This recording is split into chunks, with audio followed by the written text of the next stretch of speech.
I'm gonna be honest, I don't remember the exact person. Is it you? I think it's you. Hey, Bracers, good work. Well then, let's hear it now. This is... I never thought there would be hidden fishing spots in places like these. It's incredible. Truly a perfect report. So then, our job's done, in other words. Yep, that's what it means. But first, let me say good work. Whew, mission accomplished then. Well, we did end up walking all over.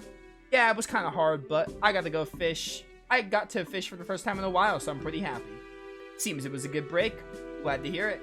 I've left a formal reward with the guild, so that's taken care of. Since it's come up here, take this too. Another rod. Pretty nice, right? Specially made rod exclusively for big catches. I'm sure you'll be able to use it. Let me offer this as personal thanks for a job well done. You sure? This is an awfully nice rod. Yep, positive. The Fisherman's Guild does not hesitate to invest in this development and standardization of fishing culture. But anyway, can't stay to chat. I've got to get back to the capital and deliver the investigation report. Okay. Well then, take care on your way. I guess this is goodbye then. You really helped me out today. Keep up the good work. If you get the chance, drop by the headquarters in the capital. Look forward to it.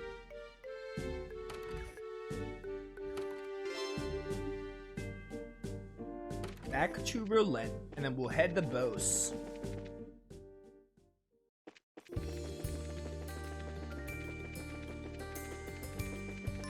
I'm really curious about after Bose. Like after Bose, after Chapter 5, I'm really curious how much is in the game and also what they're gonna do with whatever's left in the game. Because it's not gonna be the end of the game after Chapter 5. But also, I'm just curious what they're going to do after Chapter 5. More than anything. I feel like we're gonna at least get to like level 80 or 90, if not just level 100 in this like by the end of this game, assuming I don't like grind or anything. All right, well, let's go to the landing port. Let's head to Bose. I'm ready.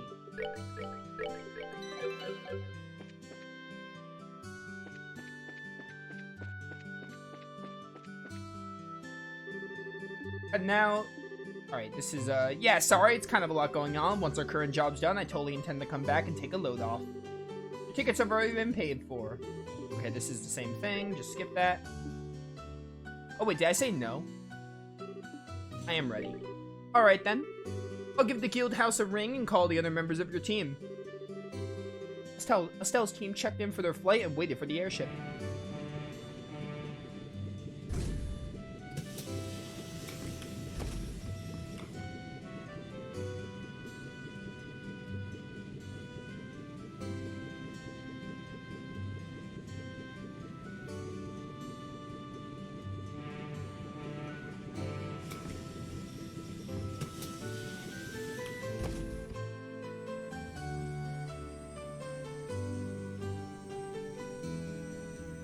Bum, bum, bum.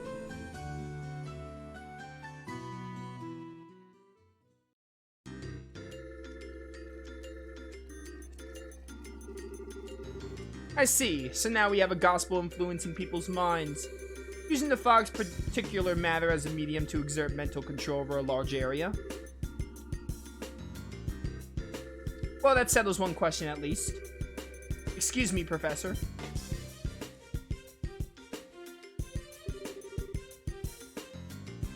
Cassius, you old dog, good timing. Escaped Lyston, did you? Yes, I finally managed to finish a bit of work. I thought I would stop by and see how you're holding up.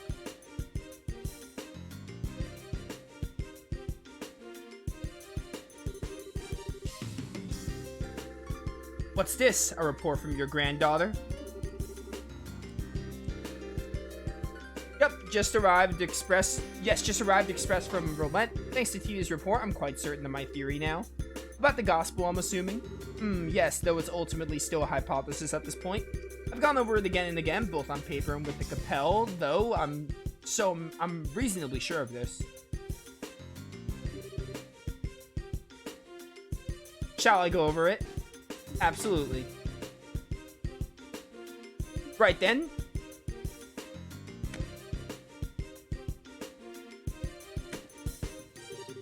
So, what we've been calling the Gospel's orbital shutdown phenomenon? Tell me, what do you think it is based on what you've seen and heard? It's an effect that occurs to any orbital device located near an active gospel, chaining from one device to another.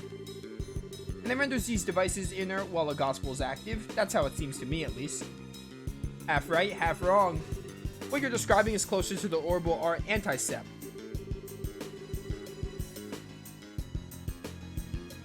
That shorts out the internal quartz circuits of an orbital to temporarily suspend its functionality. The phenomenon generated by a gospel, however, is fundamentally different.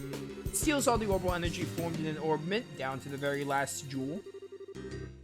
So it's more of an orbital absorption phenomenon then. Yes, to make a comparison to a combustion engine, it's like siphoning out the petrol. But wait. Unless I badly misunderstand physics, that means the gospel should absorb and store all that power, correct? Good eye, lad. You've noticed a very important fact. So I measure the gospel after it absorbs energy, but the gospel does not actually hold any of it. Not even a single EP's worth. Is it possible the energy is being vented into the wider environment? No, not at all. The energy disappears completely, utterly, and quite impossibly thanks to thermodynamics. Furthermore, these new gospels Estelle's group has been encountering, every time they're encountered, they cause unbelievable phenomena that even our best orbital engineering can't explain. It's unclear how they're causing such effects, but I can say one thing with confidence, and that is, they're too small. I can say with absolute certainty that any device enabling such massive effects could not fit into the palm of one's hand. Even if the society somehow possesses technology centuries ahead of our own, nothing that small could contain that much potential energy. I think I'm starting to see where this is going. You're saying the gospels must be terminals then, access points of some sort? Exactly. The only function the gospel unit itself has is an ability to manifest an abnormal warp in local orbital field. That warp then resonates with any local orbital devices, expands, and draws energy from the devices. The energy then disappears through the warp. Well, no, it doesn't disappear. It's sent elsewhere. Whatever is located elsewhere is capable of causing the impossible effects we've seen. No, I hope I'm misunderstanding this. I'm afraid you get a passing grade here, old friend. The society can use the gospels to draw out and spread the power of whatever this thing is. Spreading the influence of a mysterious force, no wonder the society named them gospels. In that case, the nature of this thing bothers me. As you said, even if it's an orbment out of our purest fiction, or... As far as that goes, I'm afraid I have no real clue. I've thought of a number of possibilities, but that would be pure speculation at this point. Now, Cassius, I will ask you the same question I asked you 10 years ago. We're in quite the pickle. What do you need me to do? Oh, well, the exact same words as when I asked you to develop the patrol airship. Well then.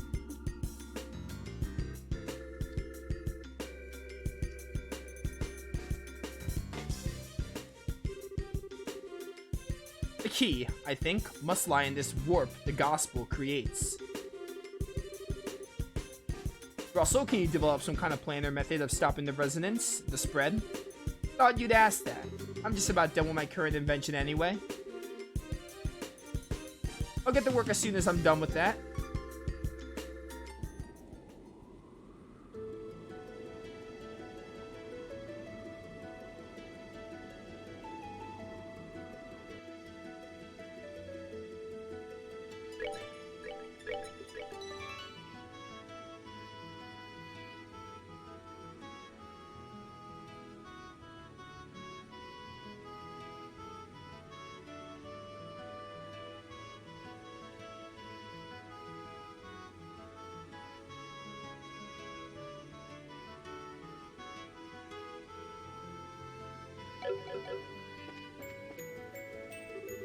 Ah, Stella, at last we return to Bose, the land laden with memories of our first meeting.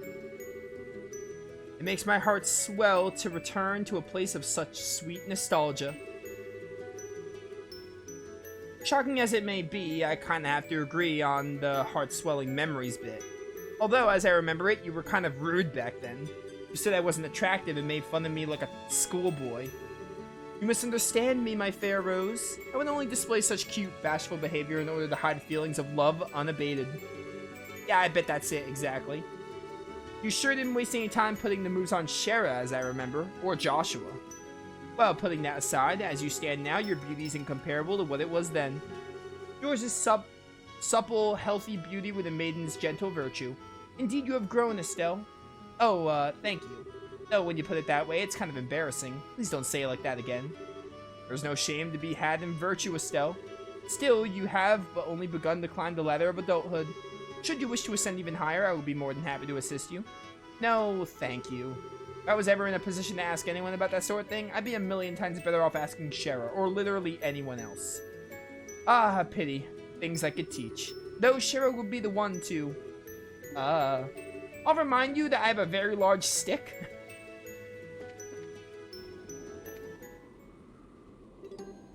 Hello, Estelle. Oh, we're getting a music change? Hey, Shara. So, this is where you went. Oh, wait. Do you want to be alone for a bit? Oh, this is unlike you, Estelle. Why so reserved? You want to ask about Luciola, right? Yeah. She says we met a long time ago, but I don't really remember her at all. I was wondering what she was like and if you could jog my memory. Let's see. Where to begin? We have to begin with her stage name, I suppose. Luciola the Bewitching Belle. She could show her audience illusions by dancing while using bells and fans, thus bewitching them, you see. Hers was the centerpiece performance of our little circus troupe, the one that really brought the audiences in. Illusions? Does she use an orbment to make them? No, she used something she always called illusion magic, which is apparently some kind of very old non-oral art. Luciola was from a family with a tradition of working that art. Was? People who fall in with a traveling circus like ours tend to be one of two kinds. People who had cause to abandon their previous home and families, or people who had never had such things to begin with. Luciola was one of the former, and I was the latter. Ooh, flashback time? I was about 7 years old when Mr. Harvey and his band took me in. Back then, I was a little more than a street urchin living in the slums of the city. Pickpocketing, petty theft, there was little I wouldn't do to try to survive. The ones who reached out a hand to me were the troupe's leader, Mr. Harvey and Luciola. They taught me the little girl who couldn't trust anyone, the warmth of a family, and they taught me all sorts of skills that would let me earn a place for myself in the troupe. Dancing, beast handling, tarot card reading, Luciola taught me all of it. But then, 8 years ago, Mr. Harvey died in an accident. Without his leadership, we all just drifted apart and went our own ways. I've been planning on staying with Luciola, but soon after Mr. Harvey died, she simply told me there's something I must do, and vanish. Hopeless and lost for the first time in years, I turned to the one remaining man in the world whom I still trusted, probably Cassius. As you might suspect, that was Cassius, who'd already begun working as a bracer. You know, the rest I imagined. Or you know the rest I imagined is how that should have been read.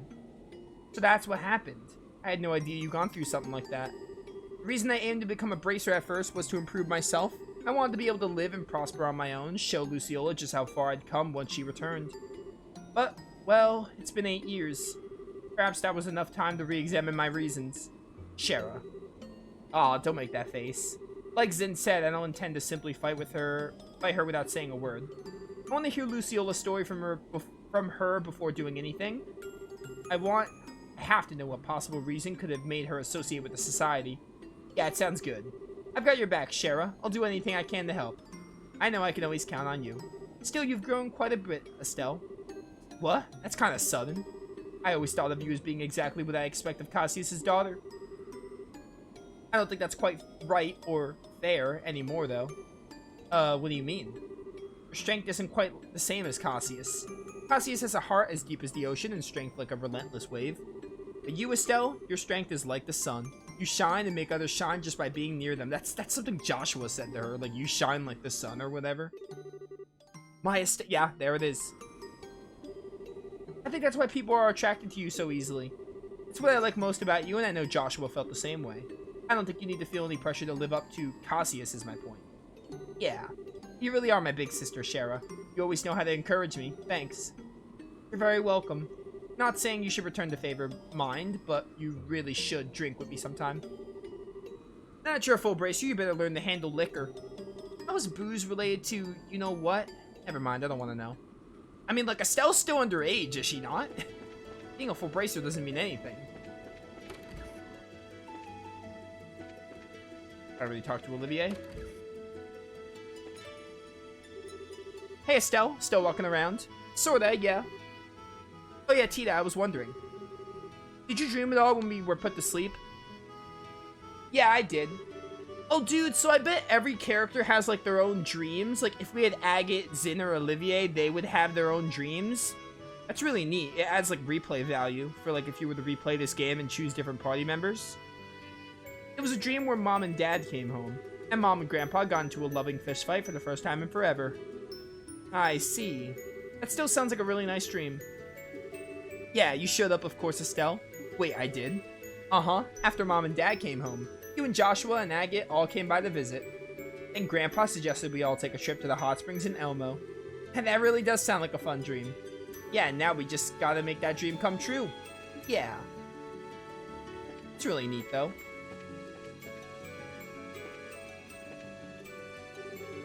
Oh, Estelle, good work this time.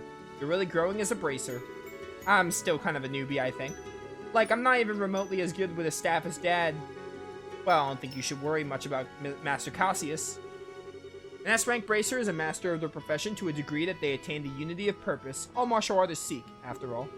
To be honest, I don't think I can attain such enlightenment, even if I spent my whole life trying. I see. I gotta admit, it's kind of hard for me to understand how incredible my dad is, but... Actually, Zin, you mentioned the whole unity of purpose idea to get to Chloe back at the castle. What exactly does that mean? Yeah, I did. It's kind of tough to explain, to be honest. Well, here goes. Master Cassius was once such a transcendent master of the sword, he was given the title of Divine Blade. Today, though, he could wield a staff just as easily as the sword he spent his life training with. Why do you think that is? He practiced really hard? That's part of it, sure. But more than that, it's because he could instantly understand and relate the nature of staff combat to his previous experience. Something beyond what we call skill, above practicing forms and reflexes, above muscle memory. Think of it as a mental state where one can grasp the true nature of all things and control them at will. That whole concept is what we refer to as a unity of purpose. True nature of all things, huh? His plan to push back the Imperial Army during your war was the same, I bet. He understood the nature of war, of combat, so intrinsically, instinctively that he was able to construct the plan he did. There will be no more fearsome as a foe. I get it, I think. But that means that even my supposedly enlightened dad was beaten in some ways by the Society. During the coup, he was lured out of the country for starters. Yeah, they almost certainly possess someone equal to Master Cassius. It's hard to know if it's whoever Lo or this professor is, though. Could it be the guy we know as Lawrence? He was pretty powerful. I don't know. He is incredibly skilled, sure, but I doubt he can match up to Cassius. Besides, his chi, his soul, they did not have unity of purpose, not in the way I've spoken of. He's a blade sharpened in one specific way by the coldest frost, tempered to perfection, untouched by anyone. That is the sense I got of him in the arena, at least. Yeah, I get what you mean. He hasn't shown himself, but I figure he's gotta be up to something.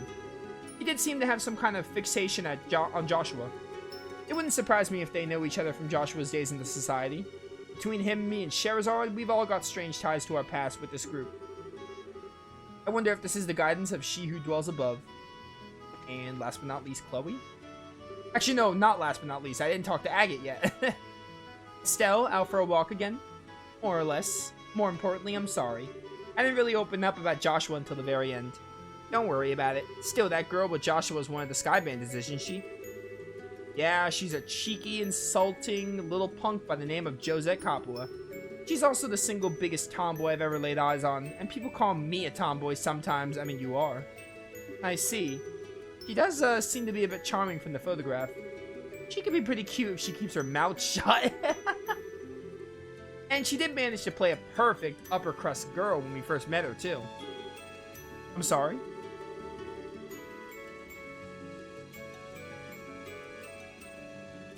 My throat is killing me.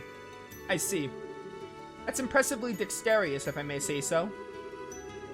Well, it does make sense, since she's apparently a former Erebonian nobility. Putting on a face like that is her specialty, I think. Peel away the layers, though, and like I said, at the core, she's a cheeky, classless little punk. Still, from what I've heard, I can't really find cause to hate her. I suspect if we found a chance to talk, we might have a lot in common. Yeah, I can't see that happening. We'd slide off each other like oil and water. Our personalities wouldn't fit together, trust me. Maybe. Oh, Chloe, you were put to sleep with us back there. Did you have some kind of weird dream? I did. It was during the 100 Days War. During the war? Oh, I see. That's when you were with Matron Theresia. Yes, I was in the care of Matron Theresa during the fighting. We lived together for some time. And what's wrong? It's just that even though it was set 10 years ago, Clem and Jill both showed up. If I had stayed in the dream long enough, perhaps even you and Joshua might have appeared. Well, that's a dream for you. Coherence not guaranteed. Very. Still, in hindsight, it was a little frightening. Huh? In the dream, I was happy. Very, very happy. I wanted everything to stay that way from the bottom of my heart. That isn't right, is it? Simply wishing to escape reality isn't? Yeah, I know what you mean. It's always nice to have a happy dream, sure. But yeah, if you ask me, if you asked if I wanted to see that dream again, I'd be a little hesitant. Yeah, the dangers of the gospel. I feel like we've gotten a real hint of them. And now we have to find Agate, who's probably here.